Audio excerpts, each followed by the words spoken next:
Hello and welcome back to this new video of mine, and Happy New Year. Crazy to say, oh my god, we're in 2025 now. I managed to finish my 2024 reading challenge. If you haven't seen that video yet, I'm gonna link it somewhere here, which I'm very excited about because it was a very close call actually. But my challenge for last year was to read 70 books, and we're gonna talk about them today. I'm gonna rank them from worst to best, so we're gonna sit here for a while, I think. First up, I don't have 3 books in the ranking at all because they were DNFs for me. The first one being The Dead Romantics by Ashley Poston. I really enjoyed The 7 Year Slip by her. This one wasn't for me. It was a bit too heavy on the grief. I mean, okay, maybe I could have guessed by the title. Maybe I could have assumed that already, but I didn't. And I'm not really a big fan of this book as of right now. Oh. And as of right now, this didn't hook me, so maybe at one point I will pick it back up. I think I maybe even have the bookmark still in there. Yeah, I still have the page marked where I left off, so maybe I'm gonna continue reading at one point, but last year wasn't the year for me to do that. Another book I did not finish, I have them all on my phone here, so we're gonna talk through it like that. The next book I didn't finish was Girl Abroad by Elle Kennedy. Very boring in my opinion. I was really severely excited for that, so that was like a big disappointment for me, actually, to be honest. I was just not connected to the characters in any way, shape or form, so this one wasn't for me, and that was also last year's release, so I thought maybe that would be better than it actually turned out to be. These were like hard DNFs, which is why they're still on the list, because I don't think I will pick them back up anytime soon, but I still wanted to say I read them in a way, you know, like I tried reading them and I got over halfway. And a book that I DNF'd at 80% was Vow of Deception by Rena Kent. That was my first Rena Kent book. I'm very intrigued in other of her books actually, because I feel like I like her writing style, but this one, that was too creepy for me. There were so many things where I was like, am I reading a thriller or am I reading a romance right now? Not because it's maybe a dark romance or something, it was just all messed up. That was such a messed up book. I don't know why I was reading that. I was like, what the hell is going on? So yeah, I didn't want to finish that anymore. I was just done with that. And then as a heads up, I also read the entire Mindfuck series. So these were like 5 individual books. So I counted them individually, but in the ranking they are as one. So we're gonna start off in the ranking at number 63. Yeah, 63, because we have the DNFs subtracted from the 70 books and we have the Mindfuck series technically subtracted because they're all tied together into one. Does it make any sense? I think so. So yeah, that was my entire explanation, and now we're gonna get into it. I'm already out of breath. I feel like this is gonna be a very long one.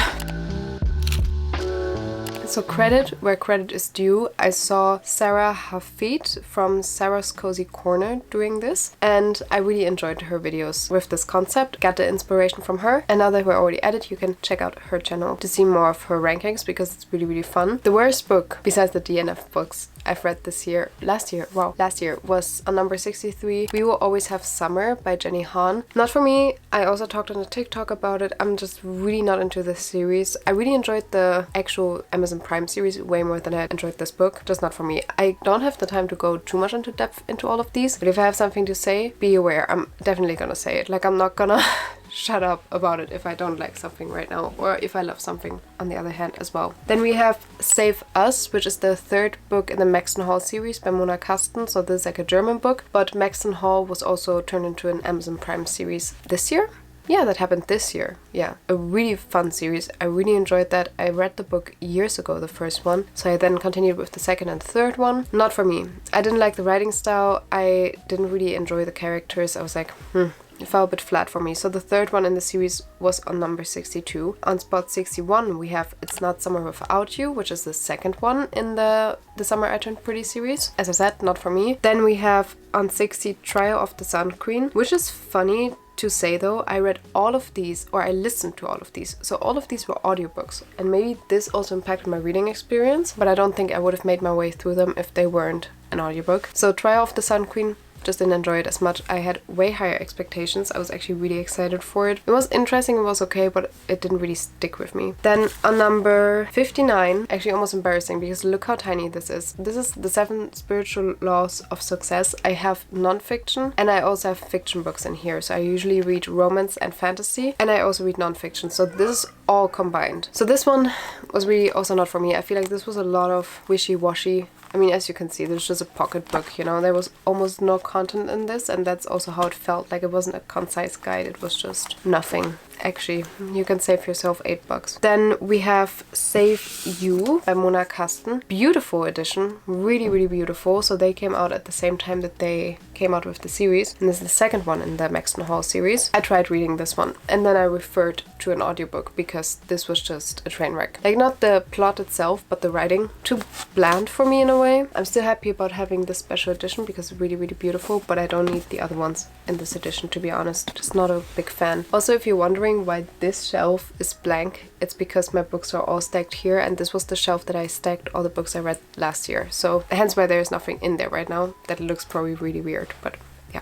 Then also as an audiobook, I listened to Silver. This is the first book of Dreams, so this is also a German book by Kerstin Gier. Kerstin Gier, and also especially this book, I used to love when I was younger. Fell a bit flat for me now. To all my German girlies out there, I think we already had a conversation about that and you felt the same way about it. So I would have wished for more, but it was giving nothing. I remembered it being so grand and great and just amazing, and I don't know what happened. My hair is really bothering me today. I feel like I look like a pancake or something. Number 56 is Rich Dad, Poor Dad. Also listen to that as an audiobook. Very decent book. Like, I can't really say something bad about it. I mean, it's been out for 20 years now, over 20 years. Of course, not everything is still applicable the way it was before, but the principles were interesting. I can see myself reading or listening to the audiobook again, but reading this is a bit too dry for my liking. Number 55 is an ebook that I read on my Kindle, which is How to Get Revenge on a Cheating Ex. Was cute, was fun, but was nothing groundbreaking. You know, it was a bit forgettable. Like, I'm not saying that it was bad in any way, shape or form. Like, the writing style was fun. It felt really stream of consciousness, like, was really interesting. If you like the premise, maybe it's for you, but it was not as high up for me in the ranking compared to the other books I read this year. Last year, I really need to get used to saying that. Then we have on 54 Twisted Love. I made a reading vlog about this. I was not a big fan of it. 54 Twisted Love. One of the biggest disappointment of the year was From the Grave by Cressley Cole. I actually finally finished the Akarna Chronicles series, like the Poison Princess series. Also made a reading vlog about finishing series I'm in the middle of. No, just no.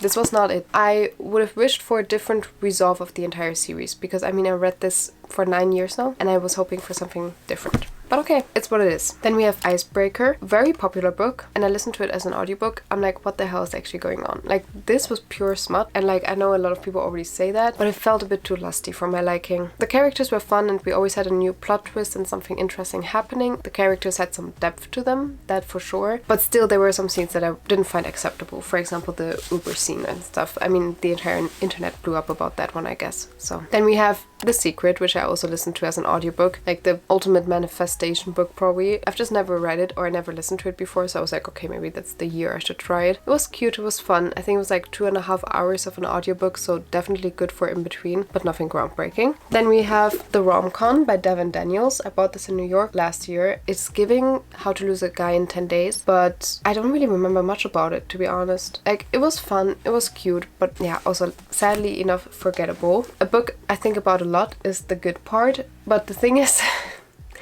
I think about reading it. Wow, how do I say this? So I do think about it, but it's not always a positive thought. And I had like really high expectations for this one and it didn't really match those. I don't know specifically why I didn't like it. Or, I mean, I did like it, but it was just not as high up and it gave me a bit of an icky feeling. Like, I got a bit of a nauseous feeling. I think because there were a lot of heavy topics discussed in here. Yeah, not escapism, you know? It was really heavy sometimes. I would have loved to love this more. Then on 48 we have The Summer I Turned Pretty, because I feel like the first one was really good. I really enjoyed that one. And also 47 The Ashes and the Star-Cursed King. I enjoyed it. It was okay, but it just took me way too long to get through, and the entire series was good for me, but it wasn't mind-blowing, so I'm not gonna reread that at all, I think. I feel like also for me, I'm gonna put the series aside now. I don't need to continue it. Next up we have Girl Code by Kara Orwell Leba. I'm listening to her podcast sometimes, or I used to at least, and I bought this book years ago. This year I finally read it. Now that I'm a bit more grown up, let's just put it that way, it is quite helpful and it's very inspiring. There were like a lot of cute quotes in here. I'm not really remembering much about it, but it was cute. Then I listened to another book that I used to love when I was younger, which was Obsidian by Jennifer L. Armentrout. This is the German version. Absolutely stunning. Like, all these books look so gorgeous. Yeah, I understand why younger me loved it as much as I did. There was stuff happening and I felt the tension between the characters, but now I don't think I would love it as much. But if you're like 13, 14, 15, read this. I feel like then you might like this a lot. Also, there's no smut or anything in there, so this is actually perfect. It's a nice fantasy romance, you know? It's really fun because for me it was really hard back then to find a good book with enough romance to satisfy me in a fantasy book, and this one did it back then. So maybe this is for you, but as I said, not for me anymore. You know, sometimes you just outgrow things a little. Another book I also read in a reading vlog was Same Time Next Summer. Really disappointing read. I hoped for more, but that's okay. I mean, what can you do, right? Then we have Twisted Lies by Anna Huang. Definitely on the better side of the entire series. Like from now on it's picking up, you know? Like this one took me a long time to get through. I think I took like a 2-month break in between. Also in the reading vlog you're gonna see that, because I was just not in the mood, you know? I was really not in the mood for reading this, but yeah, it was not a bad book. I'm just not loving the MMC in this one. Like Christian is not my type of guy, I think. Then next up we have Twisted Games. Enjoyed it more but had higher expectations. I thought I would love this one the most. Actually, no, I love Twisted Hate the most, but okay. But this one was okay. I just don't remember a lot about the plot. Everything is a bit forgettable. Then I listened to Vergiss mein nicht by Kerstin Gier. Yeah, this is a better book by Kerstin Gier, I would say, but still wasn't what I was expecting. Like, it's very young adult, but if you're into that, I think you might like it. Also to my German girlies out there, obviously. They all feel kind of the same. Like whatever she writes feels kind of like similar type of storyline. I recently finished The Sweetest Oblivion. Not a big fan. It was okay. I feel like it's a very fun and fast-paced book, but it took me also too long to get through. And it's a pretty short book. I think 350 pages or something. So if it takes me so long to get through a 300-page book, then I know that I'm not loving it. Then I listened to almost the entirety of the Kings of Sin series by Anna Huang. So King of Pride fell the lowest for me, which is on spot 39. I feel like King of Pride was also very forgettable. I don't know, I wasn't enjoying it as much. Everything felt very foreseeable, like the third act breakup and everything. It was very insta-lovey, so I'm not really obsessed with that one. Then we have Pestilence. Oh, Pestilence I have over here. Sorry. We have Pestilence next. Like, it was a fun read. I sometimes think about it, but not as much, you know? So it's like kind of in between. Then I listened to The Mountain Is You. Very good book. I don't have it here, but I would definitely reread it or listen to it again. I think it's very insightful, and also if you have like, you suffer from anxiety or like from fear of stepping out of your comfort zone, I think this might actually be for you. The next book is Super Attractor. This one I put above The Mountain Is You simply because I used a few of the exercises she was explaining in here. Gabrielle Bernstein I followed for a long time now, and I think, yeah, I've also had this book in my collection for a very long time, and I'm glad that I finally read it. It's definitely more spiritual woo-woo type of stuff, but for me sometimes I need that in order to sounds weird, but to ground myself again. Sometimes I'm just so uneasy or I'm feeling so stressed about life that when I read a book like this about spirituality and the magic of life, it calms me down in a weird way, you know, because I then feel like, okay, everything is divinely guided. I don't need to stress out as much. Yeah, that helped me in that sense, which The Mountain Is You couldn't do, or maybe it didn't do it because I don't have it at home right now. So I didn't really physically read it, which then kind of felt like more a podcast type of situation, you know. It Ends With Us is also a book I listened to. Very heavy book, but I understand why people say the writing style is not really that grand or vast. I used to love Colleen Hoover's writing style like 8 years ago now, 7 years ago, but this one was pretty good. Like, I'm not gonna sit here and say this was terrible or bad. I was a bit bored in the first half. Second half it picked up, but it didn't pick up in a positive way, you know? Like, I'm not gonna sit here and say, well, it was such a great book and so positive and it just left me with positive feelings. That definitely not, but it made me think, and I think that's what it's supposed to do. Number 34 is Reckless. Also very disappointed in this one. I was so excited for the continuation of Powerless. I still annotated a little bit, but yeah, this wasn't for me. I don't even know what happened, you know? I read it like a few months ago and I don't remember anything that happened in this because it also felt like nothing actually happened. We just got a lot of romance and a lot of back and forth, and I just remember actually the ending now.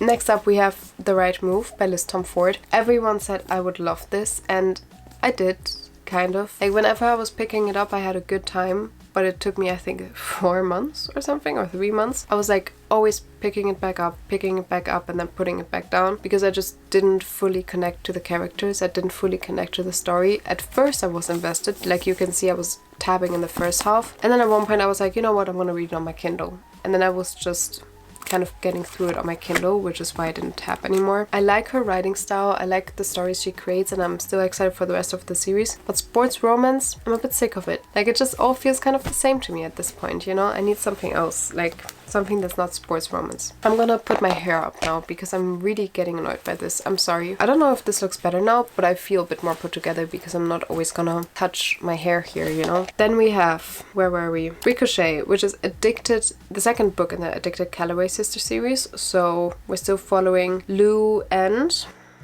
Lily.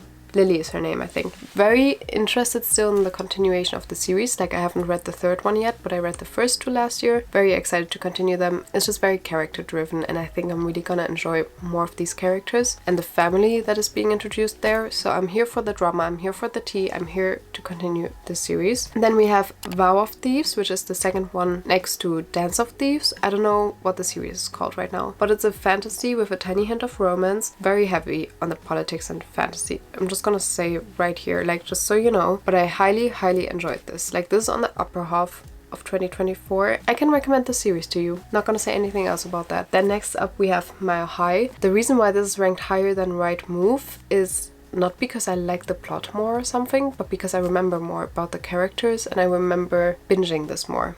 So if I read this faster it just means that I kept my attention better, you know? Or that my attention span at the time that I was reading it was better. That doesn't mean that the other book is necessarily better, it's just about like my feeling when I was ranking these, you know? So like, I still think that I love this a lot and I don't really care about this male character as much anymore, and also not really about her, but still, because I read this faster and in almost one go, I had like a better reading experience about this. Then we have The Serpent and the Wings of Night on number 29. Very fun book, but also the plot twists I really liked at the end of it. Like, the ending was really good. I read this with you guys in this video, and when I find a 5-star read, I think. It was fun, but it wasn't a 5-star read for me. But then Six Scorched Roses was the novella in between the two of them, and I really enjoyed that one. So that was on spot 28 for me, even better than a book I highly enjoyed was My Dark Desire. So this is the second one to My Dark Romeo. I didn't read My Dark Romeo. Maybe also better, because I hear a lot of mixed reviews about this. But this one, I mean, it started off very dark,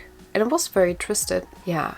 But it was still very fun, and I really enjoyed the writing style of the two of them, L.J. Shannon Parker as Huntington. Yeah, and it's a Cinderella retelling, so I can recommend it to you if you're into dark romance. Then on 26 we have Addicted to You. I'm putting it so far at the bottom because I'm not fully hyped yet about it. I want to continue the series and I think I'm gonna love it, but I'm not there yet, you know? I'm not thinking about these characters 24/7, so we're still in the build-up right now. Then we have Love and Other Words, which I read in this video. I'm gonna link it somewhere here. I rated this 5 stars and I don't remember anything about it almost, you know? Which is very sad. Like, I remember reading it and having a very good time, but it's not something that I will remember forever. I don't know if it still stands with the 5 stars for me. I just really enjoyed the writing style and I felt like it was really good and heartfelt, but I don't even know the name of the characters anymore. Elliot and Macy.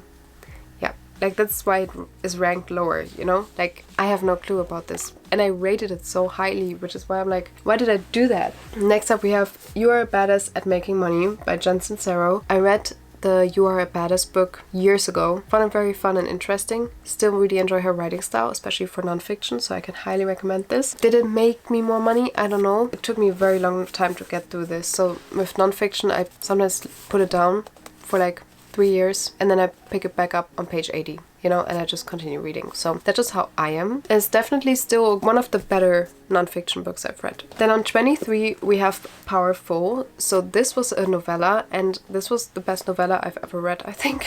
We're following Edina here, which we met in Powerless. Really sweet and very good story. I can highly recommend this. Actually, I can recommend this series even though I was very disappointed in Reckless. We're gonna move forward now with Twisted Hate. This I loved the most out of the entire series, simply because I felt like also Josh Chen was way more approachable than the other men we had in the Twisted series before. Besides that one point in the third act breakup where he really acted like a douchebag. Besides that, I'm very Josh Chen girly, and I mean, I'm just obsessed with Jules. Like, Jules is just my dream character. Like, she's so fun and so interesting to follow. If few scenes of this actually are living rent-free in my head. I'm still thinking about them to this day. So this I understand the hype about. Then I listened to King of Wrath, which is the first one in the Kings of Sin series, which is on number 21. In total, I enjoyed the Kings of Sin series way more than the Twisted series. So if you maybe didn't enjoy the Twisted series, still maybe give it another shot. Like the Kings of Sin series, especially as an audiobook, really, really good. Like I'm really not upset about it. I ranked this so highly because we still got like the angst and the action a little bit from like the other Anna Huang books. I don't know, it felt more realistic in a way. And even though none of these books that she writes are remotely realistic, I don't know, I still loved it very much. I don't even know what I'm saying sometimes. Did that even make sense now? Well, I just enjoyed King of Wrath. Wow. Now we reached my top 20. This took long enough already. Number 20 is Hooked. I still think about this book a lot. I didn't rank it very highly, I think 3.5 or 4 stars, but I enjoyed it. And I just really want to continue the series. So this is a Captain Hook reimagining. Very, very good. Can recommend. But it's very dark, so just keep that in mind. Then we have Daisy Hates. I tapped the heck out of this one. In general, the Magnolia Parks universe, I really want to continue reading and I'm very excited about the other books. Very toxic, of course, but yeah, more of a Magnolia Parks girly than Daisy Hates. So this is why it's on 19. Then on 18 we have Heartless Hunter. I just recently finished this. I also really, really enjoyed this. Was I sometimes a bit bored? Yes. And I did predict the ending, but I'm still excited to read the second one because I've also heard that the second one is gonna be even better and that comes out in February. So very excited. This is a placeholder for The Prisoner's Throne by Holly Black. So this is the second one of the sequel to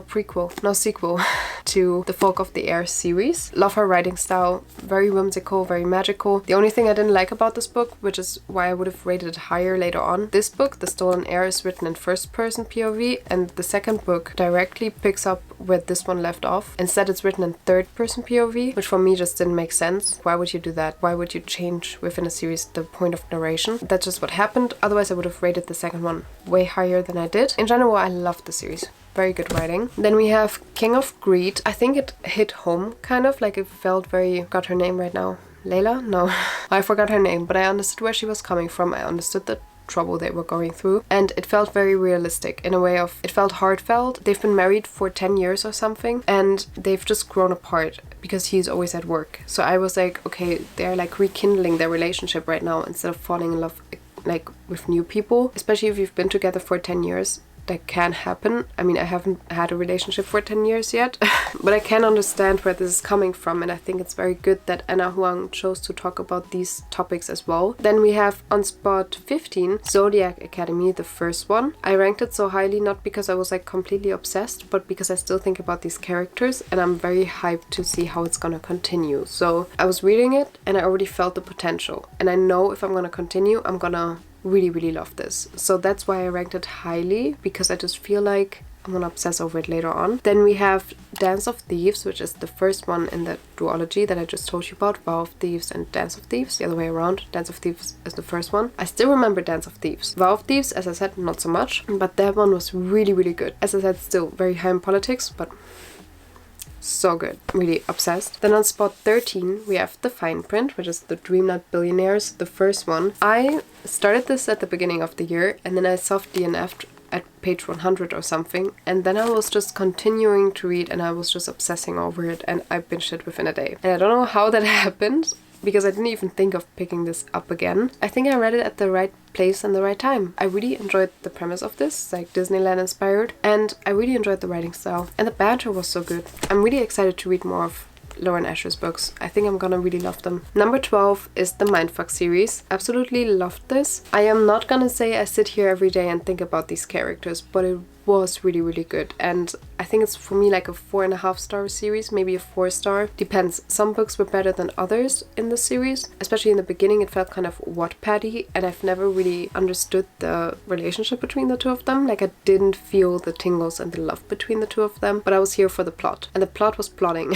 because she is a serial killer and he is an FBI agent who's working on her case. So if that doesn't sound intriguing, then I don't know what does. Number 11 is Once Upon a Broken Heart by Stephanie Garber. Absolutely ate this up. Like within 2 days this was finished. This was like fairy tale-esque and I completely loved this. I've never read a book like this, or not in a long time at least, and I'm excited to see how the series continues. So that was actually a very good thing that happened this year, that I read this finally. Now my top 10. and I'm completely obsessed with all of them. Like I still think about all of these all the time actually. I already made a video of my top 5 books of the year. Some of these are not going to be a surprise to you. Number 10 is Happily Never After by Lynn Painter. Some might say it's just a silly little rom-com. It is a silly little rom-com, but I still think about it every single day. And the characters in here were so adorable. It was so funny. It was really lighthearted and it did exactly what it was supposed to, which was give me a good palate cleanser and just get me away from reality for just a few hours, you know? This was amazing. It's also very interesting, like the premise, because these two here, the main characters, they are wedding crashers. So they're saying, I object, and then the wedding doesn't happen. And that's their job. They get hired for that. And they actually meet because he is crashing her wedding. And she's even happy about it. This was my first Lynn Painter book, and I'm obsessed. Then on number 9 we have Flawless by Elsie Silver. My first Elsie Silver book, and definitely not my last. I definitely enjoyed this a ton. It was a perfect summer read. A lot of people say, oh, the other books are gonna get better, but I was already obsessed with this. This one was also so good. Like I'm just obsessed with this world that she created and all these characters. So yeah, I'm very excited to continue the Chantal Spring series and also her other series. Number 8 is Part of Your World by Abby Jimenez. I recently read this. I adored this. Can you see how many tabs I have in here? I don't know if you can see that, but I have a ton of tabs in here, and I read this. Yeah, of course I read this. I loved this, and I read this with a friend of mine. Beautiful. And these characters, I'm just obsessed. Like, this is my annotation key right here. I'm gonna show it to you. If you want, you can screenshot. You're welcome.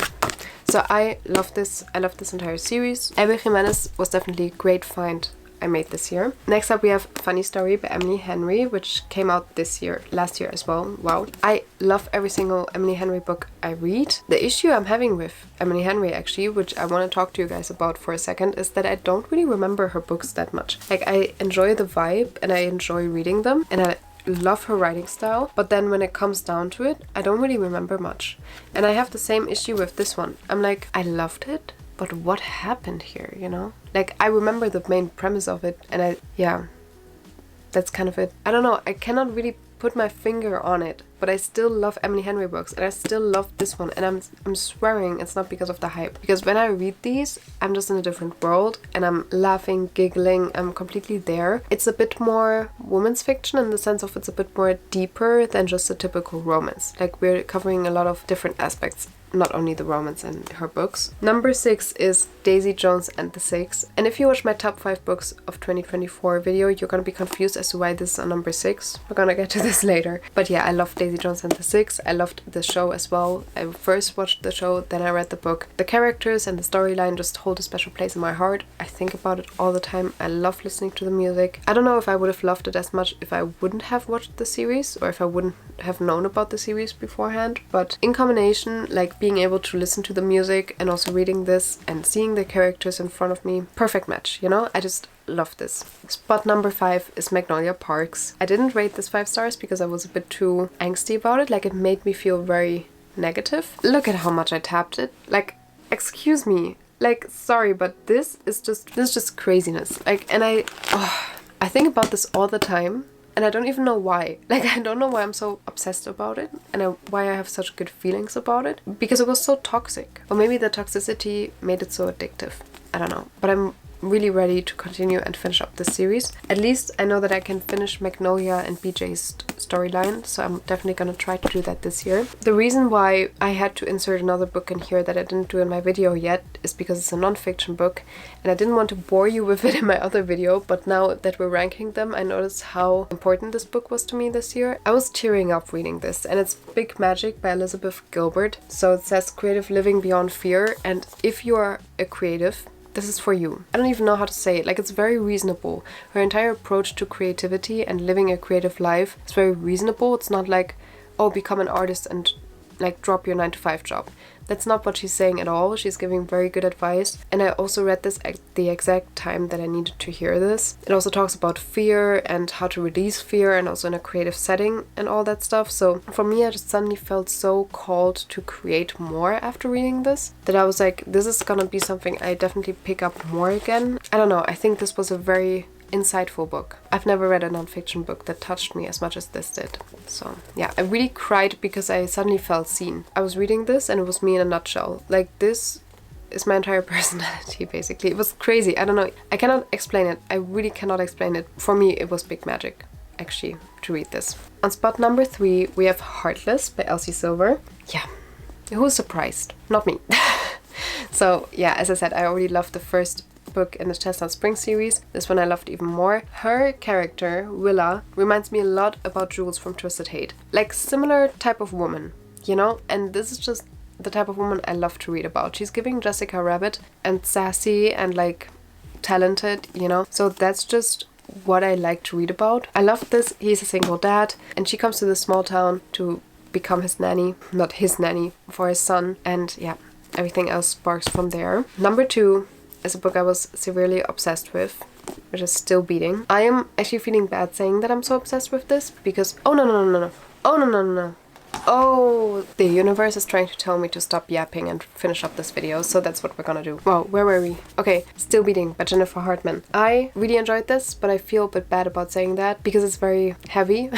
The two of them are getting kidnapped and they used to hate each other and now they're stuck in the basement and they need to get out of there, and that's how they kind of trauma bond over each other, but they also loved each other apparently before. All that type of stuff. That's like deep layers that we're having to uncover here, but I binged this within 2 days and I was not wanting to put this down, and I really felt for the characters. I felt for everything that was happening. It was just really special in the sense of I've never read a book like this. I think that's the best way I can describe it. Like, I've just never read something like this, so it was really special to me. And also her FMC has a dog that they rescued, and there was something happening there that also really hit home for me because I also have a dog. So I don't know, I just really could connect to these characters deeply and I loved it. Book on rank number 1 was for me this year Abby Jimenez, Just for the Summer. There's a bookmark in here because my boyfriend is currently reading it. Wouldn't have thought that this day would come that I can ever say that, but he is trying to. I mean, he's slowly getting through it. If I have a lot of tabs in a book, you can tell that I'm obsessing over the characters and the stories, so this is the case here as well. This is the third one in the Part of Your World series, so I haven't read the second one yet,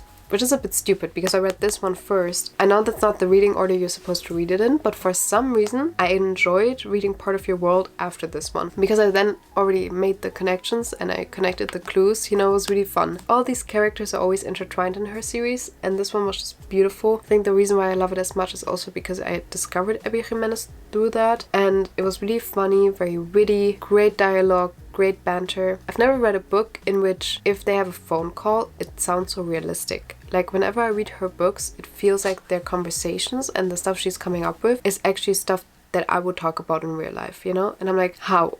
How do you do that? This was definitely the highlight of this year. I wouldn't say this was a perfect reading year, but it was a pretty good one. I definitely finished my reading goal, which I'm happy about, but there are some books in here that I absolutely loved, but I didn't find like complete obsessions yet. I mean, Abby Jimenez and everything else, like Magnolia Parks, yeah, we talked about these. But besides my top 10, it fell a bit flat, you know? I don't know. I hope this year is going to be a better reading year in the sense of that I hopefully spark more emotions while reading. This was it for today's video. Thank you so much for watching. If you read this far, then I would like you to leave a firework emoji down below because we just had New Year's Eve. I just want to hear from you. I just want to see if you are still here. And thank you for everything that happened last year, for always showing up, for always being there, even if I was sometimes not so consistent. So thank you so much. I love each and every one of you from the bottom of my heart. I'm really grateful for you. Now enough with all the love declarations. Have a beautiful and blissful day, and I'm gonna see you next week. Okay, bye bye.